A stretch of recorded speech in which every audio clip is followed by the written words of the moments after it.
Amém, irmãos. Jesus é o Senhor. Vamos começar mais uma palavra semanal a respeito do falar do ministério que temos ouvido. Primeiro item que vamos fazer é orar. Amém? Oh, Senhor Jesus, obrigado por essa palavra, Senhor, por essa oportunidade, Senhor. Queremos ainda ser salvos pelo Teu falar. Por isso, fala conosco, conforme a nossa necessidade. Carecemos, Senhor, mais de Tua palavra. Carecemos mais de Teu falar. Supre-nos, Senhor, abundantemente. Oh, Senhor, indica-nos, Senhor, lugares em nossa vida onde precisam ser trabalhados e tratados por Ti. Senhor, queremos ser aperfeiçoados. Aperfeiçoa-nos, Senhor, em cada situação, em cada momento, para sermos, Senhor, aqueles que serão conduzidos à glória junto contigo. Oh, Senhor Jesus amado. Amém, irmãos? O título dessa semana é O Senhor jurou e não se arrependerá. Tu és sacerdote para sempre. O Senhor jurou e não se arrependerá. Tu és sacerdote para sempre. O alimentiário é herdeiro de Deus. Na semana 3, o alimentiário. O versículo proposto central do alimentiário é Hebreus 7:21. A gente vai ler alguns versículos daqui a pouco. Primeiramente eu quero apresentar para os irmãos o que será tratado hoje nessa palavra. Né? Primeiramente ele vai falar hoje sobre o ministério de João, como uma parte introdutória, dizendo como o ministério de João se apresenta para nós, especialmente o que se refere à glorificação do Senhor e o seu sendo pioneiro dessa glorificação, abrindo o caminho para essa glorificação, é onde Cristo está e onde Ele quer nos levar. E na sequência vamos tratar do tema central da palavra, que é chamado sobre o ministério sacerdotal do Senhor Jesus, como a realidade do Melquisedeque, a figura do Melquisedeque lá do Velho Testamento, né? O sacerdócio perfeito, né? E o Senhor jurou, né, que esse sacerdócio nos levaria à glória, né? E Ele vai cumprir isso, nós cremos nisso, amém? Então, iniciando nossa mensagem, vamos primeiramente sobre a questão do aspecto do ministério espiritual de João, né? A primeira coisa que tem que perceber nesse ministério de João é que é um ministério que foi dado pelo Espírito. Ele foi dado pelo Espírito para pessoas que o discernem espiritualmente. Tudo que temos ouvido, irmão, na mensagem do sábado e domingo, e temos ouvido aqui na mensagem do alimentiário ministerial na sexta-feira, bem como na própria leitura do alimentiário, é algo que deve se discernir espiritualmente. A gente não consegue entender nenhuma palavra do Senhor se não for no Espírito. Se você está ouvindo as palavras, irmãos, e você não tem conseguido entender, peça ao Senhor o discernimento espiritual da palavra. Não fique apenas ouvindo coisas sem entender. Precisamos usar a nossa mente para entender a palavra do Senhor, mas essa mente posta no Espírito. Então, esse ministério espiritual de João deve ser entendido no Espírito. Tudo, irmãos, que tem na Bíblia deve ser entendido pelo Espírito e não por nós mesmos. Pois se analisarmos as coisas pelo Espírito, nós seremos como Deus quer apresentar para nós. E não como nós achamos ou ficamos sem entendimento. Amém? Um versículo-chave de semana, nesse dia, é 2 Coríntios 2:10. Olha o que ele fala. Perdão, 1 Coríntios 2:10. Ele diz assim, ó: mas Deus nulo revelou pelo Espírito, porque o Espírito a todas as coisas prescruta, até mesmo as profundezas de Deus. Veja que versículo preciosíssimo, né? Então, Deus revelou todas as coisas pelo Espírito. Tem coisas ocultas em sua vida, você precisa do Espírito para Deus revelar tudo em você. Revelar tudo que está em cada coração, no seu coração, né? Não só no sentido, irmão, de revelação pessoal, de aspectos de nossa vida pessoal, né?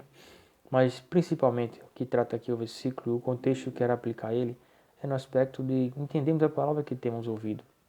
O plano de Deus é muito grande, irmãos, muito precioso, e o Senhor tem tido muita misericórdia em mim e em você, no sentido de nos alcançar e no sentido de nos dar a oportunidade de estar ouvindo tais palavras, de ter tal conhecimento.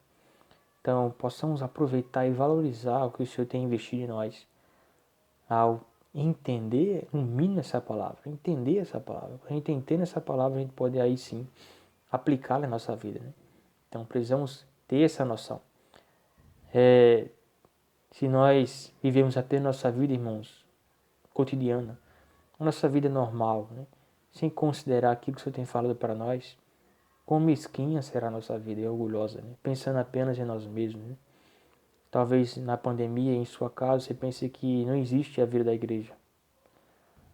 Já se pensou como era a vida da igreja na época que os irmãos eram perseguidos pelo Império Romano, onde eram presos, onde não podiam proclamar o nome do Senhor, por invocar, onde se proclamassem eram lançados em covas de leões, eram lançados entre gladiadores, talvez não tão distante. Atualmente, por exemplo, se você morasse em um país árabe, você teria coragem de professar sua fé cristã, em crer em Jesus, né? Onde lá as pessoas têm grande aversão a cristão, a ponto de tratar como inimigo e lhe matar, fuzilar em praça pública ou talvez queimar, né? Então vejamos que a nossa condição atual hoje é muito mais cômoda. O nosso sofrimento ele é mais interno, interior do que mesmo exterior, né? Então, nós não podemos ver nossa vida mesquinha, irmãos, achando que a vida só é para nós. Não, nós temos um propósito. O seu propósito, irmãos, é servir a Deus, é ser útil ao Senhor. E a vida da igreja, como o assunto que temos tratado agora, ela não é vivida apenas, irmãos, quando estamos reunidos. Sim, ali é um momento especial, um momento precioso. Mas a vida da igreja precisa servir também na sua vida, mesmo em sua casa. O menor núcleo da vida da igreja é a nossa casa. Se na nossa casa, irmãos, não há vida da igreja, então você tem dificuldade de praticar até mesmo entre os irmãos. A verdade é essa, né?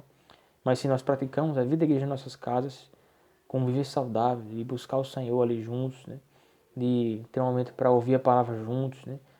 De ouvir os louvores, irmãos, ouça os louvores antes das reuniões, da sexta, do sábado e domingo juntos, né? Ali com sua família, seus filhos também cantando ao Senhor, aprendendo os hinos, né? Eles lembrarão, ou lembrar-se-ão, né? De quão bom eram as reuniões. E minhas filhas perguntam, né? Quando voltará a reunião, né? Que elas lembram de quão boa era a reunião, mesmo estando no serviço de criança. Então a gente vê assim, irmãos, que a vida da igreja não é apenas local de reunião. Sim, ali é muito bom e especial e esperamos voltar o quanto antes, assim que possível, né? Mas, ó Senhor Jesus amado, precisa também ser em nossas casas. Ó Senhor Jesus, para que seja uma realidade, né? A Bíblia está cheia de itens e versículos que mostram que os irmãos viviam a vida da igreja em suas casas. A igreja em Romanos já mostra isso, em Coríntios, né? Não é o ponto dessa mensagem, irmãos, por isso que eu não quero me adentrar a esses pontos. Mas é o núcleo, né, de unidade mais mínima que Deus determinou é a família, né? O marido, a mulher e os filhos, né? Então ali você pode desfrutar o Senhor e viver a vida da igreja, né, irmãos? Nesse ministério, nesse foco, né? Quando você voltar, nós voltamos às reuniões serão a extensão da sua casa, né? Então a sua reunião vai ser uma festa, porque na sua casa é uma festa, há uma comunhão do Senhor, de você com o Senhor e sua família, né? Como isso aumenta nossos laços, né? Aumenta a nossa efetividade em amar o Senhor, as coisas do Senhor. Senhor Jesus amado, por isso, irmãos, louvo o Senhor porque hoje temos invocado o Senhor, né? Talvez aqueles irmãos, como eu citei, as épocas não tinham tanta liberdade de invocar o Senhor, nós temos. E invocando o Senhor, a gente se volta ao Espírito. E no Espírito nós discernimos as coisas de Deus na sua ótica, no seu olhar. Né? Oh Senhor Jesus amado, invoca o Senhor no seu dia a dia. Oh Senhor Jesus, para ainda mais ser salvo. Invocar nos traz salvação. Você esqueceu do versículo que lhe ensinaram quando pregou o Evangelho. Porque todo aquele que invocar no Senhor será salvo. Será salvo. Ó Senhor Jesus, eu quero ser salvo, Senhor. Salva-nos, Senhor. Louvado seja o Senhor. Então, irmãos, esse é o tenor do ministério de João, né? Que a gente tem que agora adentrar. Então, um trecho interessante que já vimos um pouco no passado, não vou repetir agora, pois é preciso para poder entender a linha da mensagem, é justamente no momento em que Jesus estava ali nas proximidades de ser entregue para aqueles que iriam prendê-lo, né?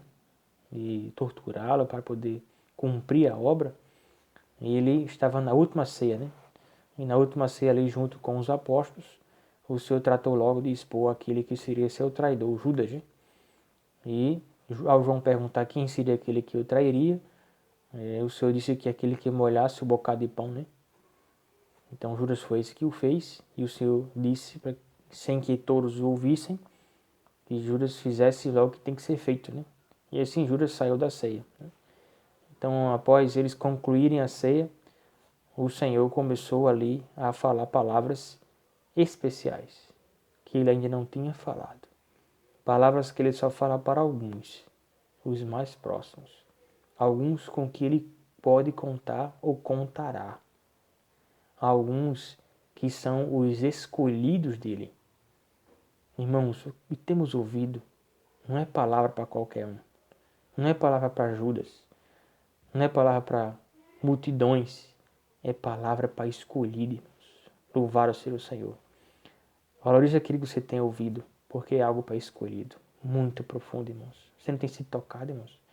Você tem falado para nós sobre as artimanhas do inimigo, as estratagemas, que ele tem um exército cheio de príncipes, a qual ele governa. E tudo isso, irmãos, tem sido escancarado para nós de forma muito clara. E percebemos que, claramente agora que não lutamos contra a carne e sangue, mas contra um inimigo feroz, astuto e muito sabido, né? E bastante perseverante. Então, irmãos, precisamos valorizar essa palavra que temos, né? Oh, Senhor, porque o Senhor falou isso não para alguns, não para qualquer uns, não para uma multidão, nem para um Judas que o acompanhava de forma enganosa, mas para seus escolhidos. E o que o Senhor disse? O Senhor disse, irmãos, ali em João 14, né, que estava em preparar um lugar. Amém, irmãos? Um lugar para quem? Para nós. Ele disse para os discípulos, né, que se aplica a nós hoje. João 14, versículo 1, é o que ele fala.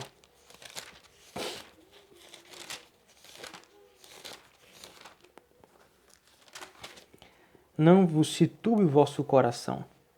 Credes em Deus, crede também em mim. O Senhor antes tinha falado que iria ter que ser entregue, né, para ser martirizado. Mas ele falou que não se turbe o vosso coração. Crede em Deus. Tudo está no plano de Deus. Sua vida está no plano de Deus.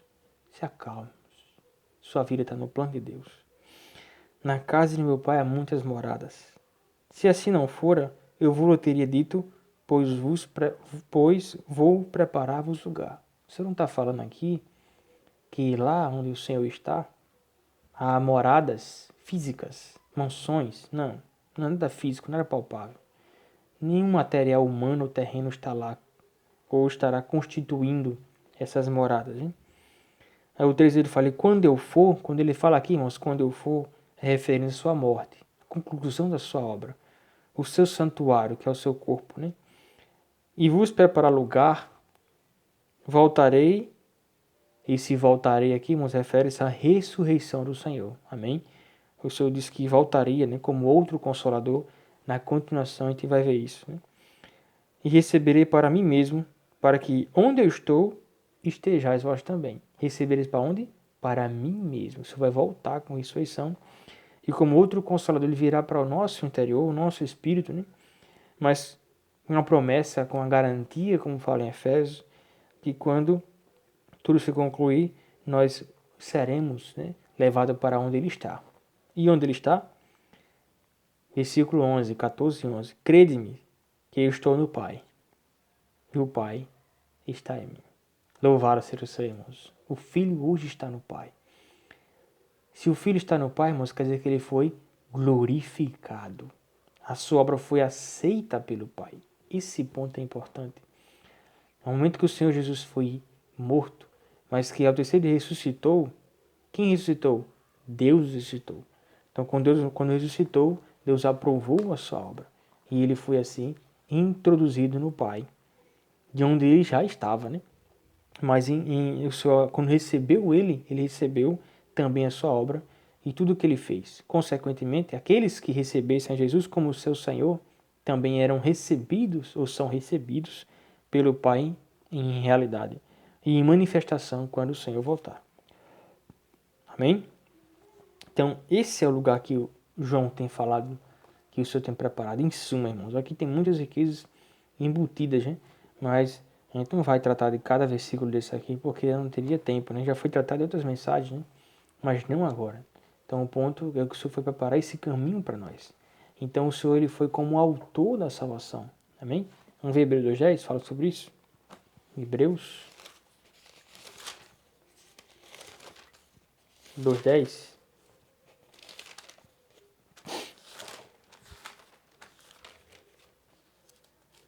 2.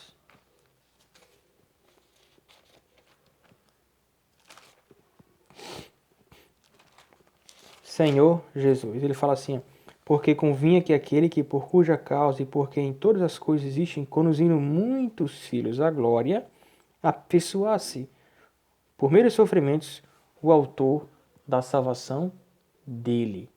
Então esse ponto a gente deve ter bastante cuidado, né? Porque a gente não entrar aqui em contradição, nem falar coisas heréticas, né? Ele fala um ponto aqui muito rico. Veja como esse versículo é interessante. E ele fala, porque convinha que aquele por cuja causa e por quem todas as coisas existem, conduzindo muitos filhos à glória. Esse muitos filhos agora refere-se a nós. Amém? Apessoasse, por meio de sofrimento, o autor da salvação deles. Essa palavra aqui, apessoado, você pode olhar assim e dizer, será que o escritor escreveu errado? Será que, de fato, o autor da salvação, que é Jesus, ele precisaria ser aperfeiçoado? Irmãos, aperfeiçoado aqui pode ser trocado, né, no original, ou traduzido também, como sendo qualificado, né, habilitado. De forma final, de forma de atributos, Jesus não tinha nenhuma desqualificação. Jesus era, de fato, uma pessoa perfeita, como filho de Deus. Entretanto, irmãos, quando ele veio à Terra para cumprir a sua obra de Deus, né, como um homem, ele precisava passar pelas situações que o homem passa, para que, como filho do homem, ele pudesse ter sua obra sim aprovada por Deus. Então, irmãos, como fala mais na frente em Hebreus, Deus aprovou a obra de Cristo. Então, quando Deus aprova a obra de Cristo, ele também tornou Cristo o autor da salvação, o pioneiro, aquele que primeiro completou a obra, mas uma obra, não qualquer obra, uma obra perfeita, uma obra que foi lançada onde? Na eternidade. Então essa obra perfeita, ela torna-se a primeira de um caminho que foi aberto. Um caminho que foi aberto para nós, como fala João 14,6, que o Senhor fala que é o caminho, a verdade e a vida. Então, como autor, o pioneiro, ele abriu esse caminho para que nós hoje pudéssemos ter direito, né, a desfrutar também dessa salvação, desfrutar também desse caminho que nos leva à glorificação. Amém? Então, esse é o caminho que o Senhor abriu para nós. Muito rico esse versículo, né? Então, para os irmãos entenderem claramente, então, como filho unigênito, filho único de Deus, o Senhor não tinha necessidade de ser afeiçoado, mas como filho do homem, era preciso o Senhor, como passou pela encarnação, viver humano, morte e ressurreição, o Senhor foi aprovado por Deus. E assim ele tornou-se o filho primogênito de Deus, conduzindo agora sim muitos filhos à glória. Amém? Você e eu estamos sendo conduzidos à glória pela essa obra de Cristo preciosa. Né? Veja como o livro de Hebreus é muito rico, irmãos. É que vai tratar daqui a pouco, né? Então esse é o ponto que João mostrou para nós ali na sua epístola. Né?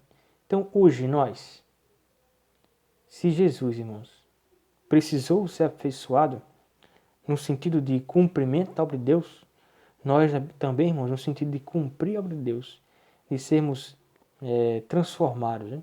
Ter nossa vida transformada, de ter nossa vida sendo santificada dia a dia para sermos introduzidos no Pai, precisamos também ser aperfeiçoados.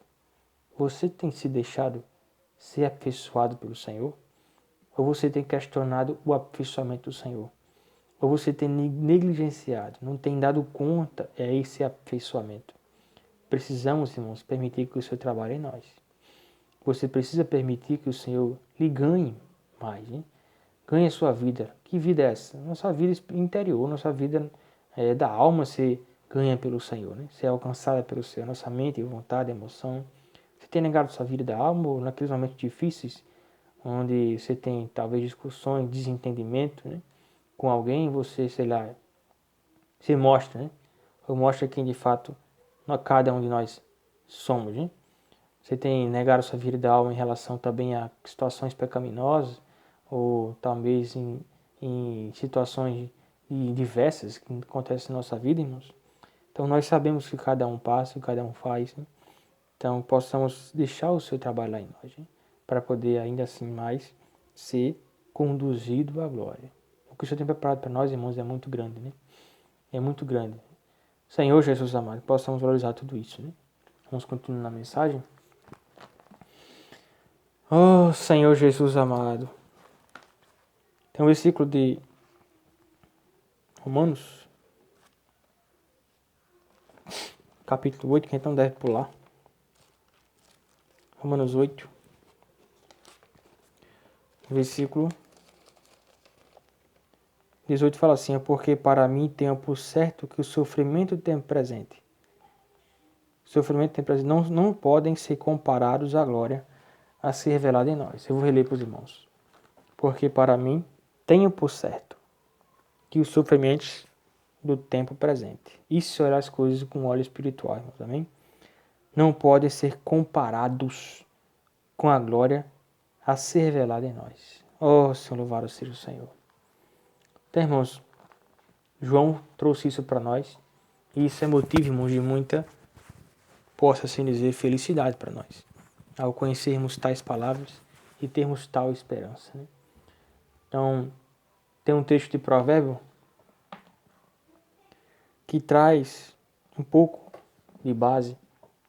Antes de ler Provérbio, vamos ler também Hebreus. Vamos ler Hebreus capítulo 9, versículo 14. Ele versículo tem lido muito, né? Que ele fala assim: muito mais o sangue de Cristo que pelo Espírito eterno. Assim mesmo se ofereceu sem mácula a Deus, purificar a nossa consciência das obras mortas para sermos ao Deus vivo. O que eu quero enfatizar aqui é nesse ponto que o Espírito eterno, que o Senhor Cristo ofereceu, Cristo ofereceu a nós, ofereceu a Deus, pelo Espírito eterno. Entenda, né?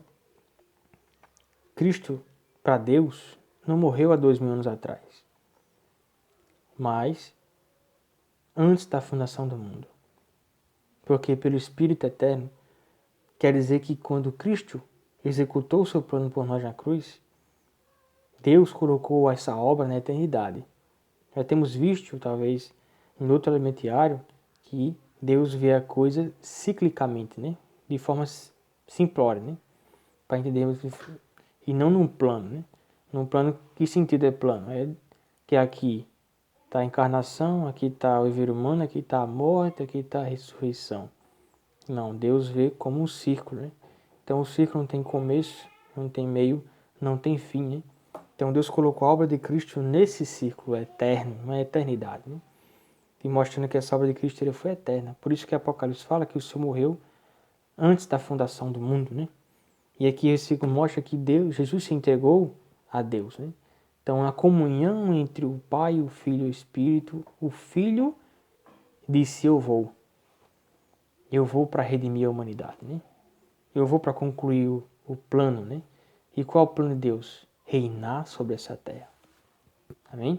Reinar sobre essa terra. E o Filho é aquele que reinará sobre essa terra juntamente com Deus, né?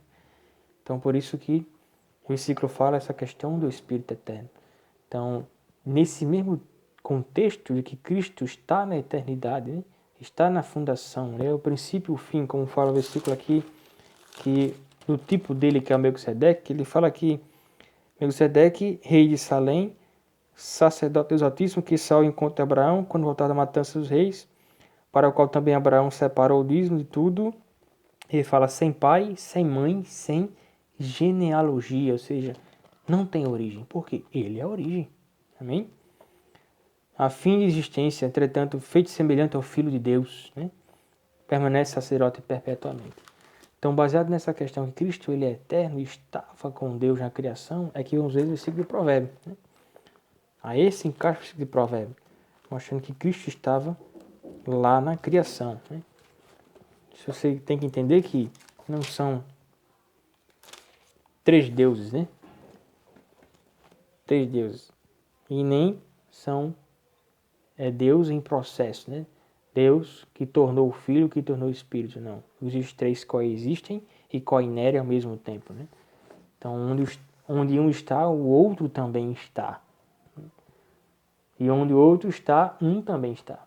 É muito interessante esse ponto, porque talvez muitos confundam isso, né? Então, quando fala o versículo aqui de Provérbios 7, versículo Provérbios 7...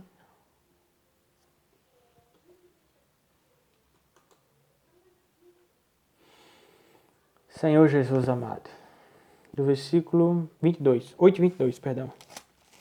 O Senhor me possuía no início de sua obra, antes de suas obras mais antigas, né? Desde a eternidade fui estabelecida, desde o princípio, antes do começo da terra. Antes de haver abismo, eu nasci. Antes ainda de haver fontes carregadas de águas, antes de os montes fossem firmados, antes de haver outeiros, eu nasci. Ainda ele não tinha feito a terra, nem as amplidões, nem sequer o princípio do pó do mundo. Quando se preparava os céus, aí estava eu. Quando traçava os horizontes sobre a face do abismo, quando firmava as nuvens de cima, quando estabelecia a fonte do abismo, quando fixar o mar o seu limite. Ponto aqui. Aqui eu quero abrir um parênteses, né? Que ele fala assim, quando fixar o mar os seus limites, para que as águas não ultrapassem os seus limites.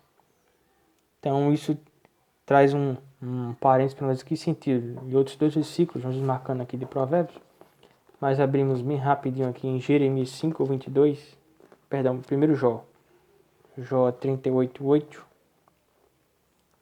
mostra Jó falando a Deus sobre a criação, né? O que ele tinha feito. Então 38:8 fala assim, ó, ou quem encerrou o mar a portas quando irrompeu a madre? Quando lhe pus as nuvens por vestidura e escuridão por fraldas. Quando lhe tracei limites, limites ao mar, e lhe pus ferrolhos de portas. E disse, até aqui virás e não mais adiante. E aqui se quebrará o orgulho das tuas ondas. Dentro dessa mesma linha, a gente abre agora em Jeremias capítulo 5, versículo 22.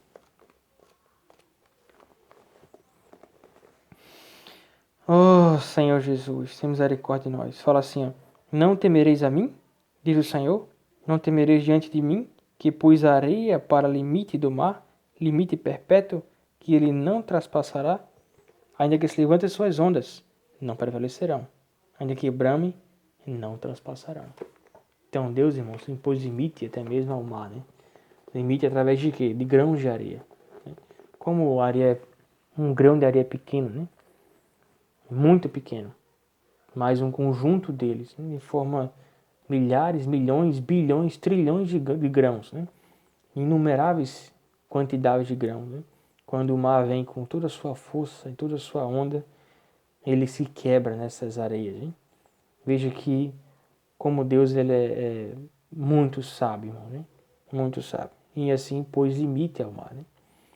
Senhor Jesus amado. Então a gente vê que nada na nossa vida, irmãos, ela acontece por acaso, e muito menos está fora do controle de Deus. Tudo na sua vida está no controle de Deus. Muitas vezes passamos por situações na nossa vida, irmãos, que achamos que Deus não está no controle. Deus é soberano. Mesmo em situações difíceis e complicadas. Muitas vezes somos até mesmo disciplinados pelo Senhor e achamos que Deus nos abandonou. Não, irmãos. Deus ele está como um pai cuidando de nós e nos ensinando aquilo que precisamos aprender muitas vezes. Né? Então que possamos estar percebendo que o Senhor tem cuidado de nós. Como fala Salmos, até mesmo ele acampa anjos diante de nós para nos guardar de muitas coisas. Louvado seja o Senhor. Oh Senhor Jesus amado, ele fala ainda, então eu estava com ele e era seu arquiteto. Esse é o ponto, irmãos. Quando fixava o máximo limite, traspassaram seus limites quando compunham o cimento da terra. Então eu estava com ele, era seu arquiteto. Jesus estava com Cristo. Dia após dia eu era as suas delícias, folgando perante ele em todo o tempo, regozijando-me no seu mundo habitável, achando as minhas delícias com os filhos dos homens. Né?